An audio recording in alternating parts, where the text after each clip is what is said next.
हेडलाईन्सचे प्रायोजक आहे NBC bearings, लांब पळण्यासाठी। मवियाचा फॉर्म्युला ठरला। ठाकरेंच्या शिवसेनेला 22, काँग्रेसला 16 तर शरद पवारांच्या राष्ट्रवादीला 10 जागा। विश्वसनीय सूत्रांची TV9 मराठीला माहिती। समोर आलेल्या मवियाच्या फॉर्म्युल्यात वंचितचा समावेश नाही, मात्र यापुढच्या चर्चेत वंचितसाठी 4 जागा सोडण्याबाबत मवियात खलबतं। मला आणि आमच्या कार्यकर्त्यांना फक्त शरद पवारांचा पराभव हवाय, आमच्यासाठी तेवढंच पुरेसं। 2019च्या मविया सरकारवर टीका करताना भाजपच्या चंद्रकांत पाटलांचं विधान। नाशिकच्या जागेचा तिढा, मवियाची मुंबईमध्ये तातडीची बैठक। ठाकरे गटाकडनं नाशिकसाठी राजाभाऊ वाजे यांच्या नावाची चर्चा, तर पवार गटाकडनं गोकुळ पिंगळे यांच्या उमेदवारीसाठी आग्रह। रणजितसिंग निंबाळकरांना दुसऱ्यांदा उमेदवारी मिळाल्यानं धैर्यशील पाटील नाराज। धैर्यशील मोहिते पाटीलही भाजपकडनं माढा लोकसभा लढण्यास इच्छुक, तर उमेदवारी न दिल्यावरनं मोहिते पाटील समर्थक आक्रमक।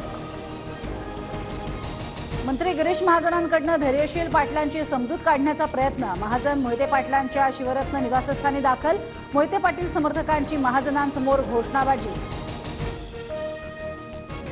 मुख्यमंत्री शिंदे आणि आढळरावांमध्ये काल बैठक। आढळराव शिरूरमधून लढण्यास इच्छुक, कामाला लागा, 2 दिवसात जागा वाटप जाहीर होईल, शिंदेंच्या सूचना। सूत्रांची माहिती।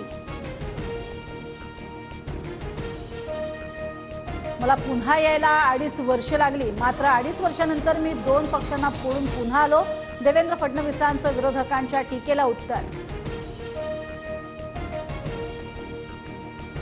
भारत जोडो न्याय यात्रेची मुंबईतील शिवाजी पार्कवर समारोपीय सभा। इंडिया आघाडीच्या नेत्यांसह प्रकाश आंबेडकरही हजेरी लावणार। राहुल गांधी बाळासाहेब ठाकरेंच्या स्मृतीस्थळावर जाण्याची शक्यता।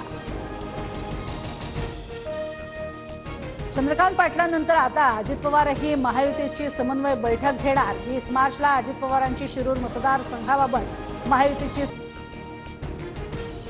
महिला प्रीमियर लीगमध्ये आज महामुकाबला। दिल्ली कॅपिटल्स आणि RCB मध्ये होणार अंतिम लढत। दिल्लीच्या अरुण जेटली स्टेडियममध्ये सामना। हेडलाईन्सचे प्रायोजक आहे एनबीसी बेरिंग्स, लांब पळण्यासाठी।